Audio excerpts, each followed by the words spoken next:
Hi, I think I should have done, or I will be doing which is this, a letter to President Donald Trump, um, or anyone else in the government of America, because I feel like I don't I don't know if it's just me, but I feel like maybe you might need um, a different perspective to what you're probably being given.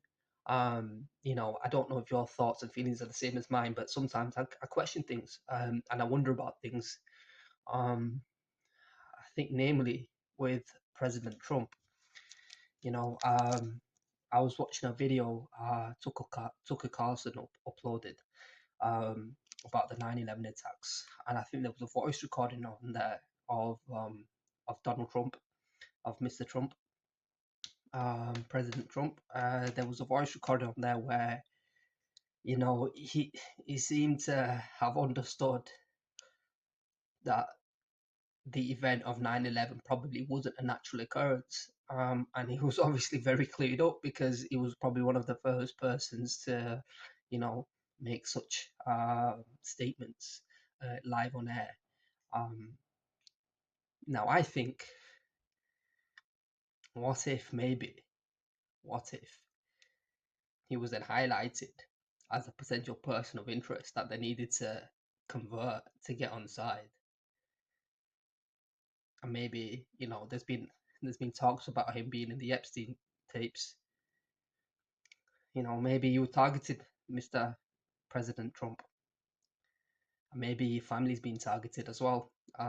You got Mrs. Kushner, your daughter, who's obviously, I mean, Mr. Kushner is obviously a massive Zionist, and he'll probably do anything to impress Bibi and the rest of the Israelis. So I think, I just wanted to say a few words of, like, I understand the gravy train's been probably very good. And it's probably be a hard decision for you to make. Um, but I think sometimes we need to evaluate, the people around us, our allies even sometimes, and how much we're supporting them, and what that actually entails. Ultimately, if they're causing death and destruction and want to change humanity for the worst, imposing on people like this, maybe not the best people to be allies with after all. Um, but I can understand the previous governments, and so far probably the current government. You've had this kind of thing, this relationship where it's always been the case. Um, so it'll be tough to kind of separate, um, or do away with that. But I think if anyone's in a position to be able to do it, I think it's yourself. I think we're in, like I say, a defining part of history right now. What we do now will probably affect the next 1,000 years easily. With AI, um, with space travel, everything. And I think you probably know that as well. And I mean, I don't need to tell you. You obviously have some sort of conscience where, I seen a video where you said, you don't think you'll be going to heaven. Um, and I disagree with that.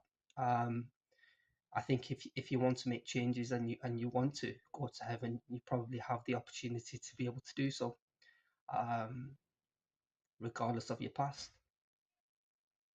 As I think with anyone else, if you've sinned and you repent to God honestly and truthfully, I do believe that He's the most forgiving, and I think Christians believe the same.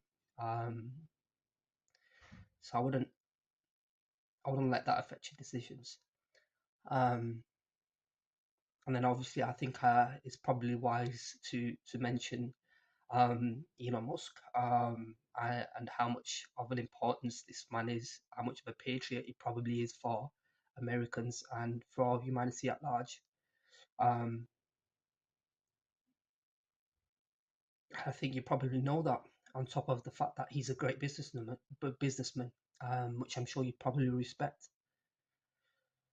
I guess what I'm trying to say is, you know, there's a lot of mending that needs to be done.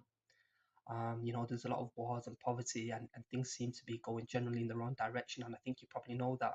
There might be a massive bubble with AI in America.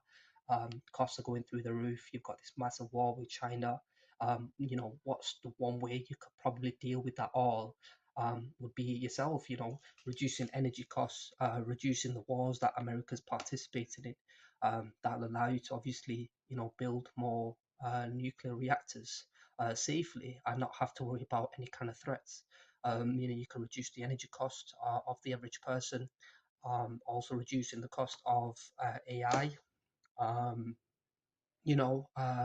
businesses, um, and then obviously investing in Mr. Musk, because I don't know, the guy seems like an alien to me. He comes up with some crazy ideas sometimes, and apparently he's building a flying car now, so that's going to be released this year or unveiled. So it sounds pretty promising. I don't think the future needs to look so bleak if we don't want it to.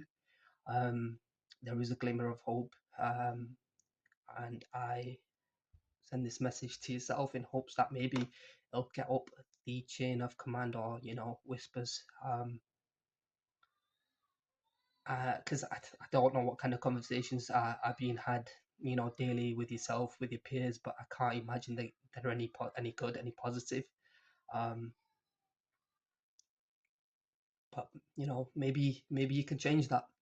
Um, and maybe maybe you can, you know, maybe not look to me as some kind of enemy. I'm not doing this for any personal gain.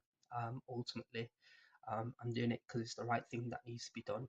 Um, and ultimately, if things don't change, I'll just go full time, and I'll just start speaking about it more and more until this evil plan is unveiled in full. But I'm hoping maybe perhaps in the time being you can do something to change it, or maybe just stop Mr. Netanyahu himself. A change of government in Israel probably might not be such a bad thing, with how far right they are. But I'll leave it there. Thank you for your time.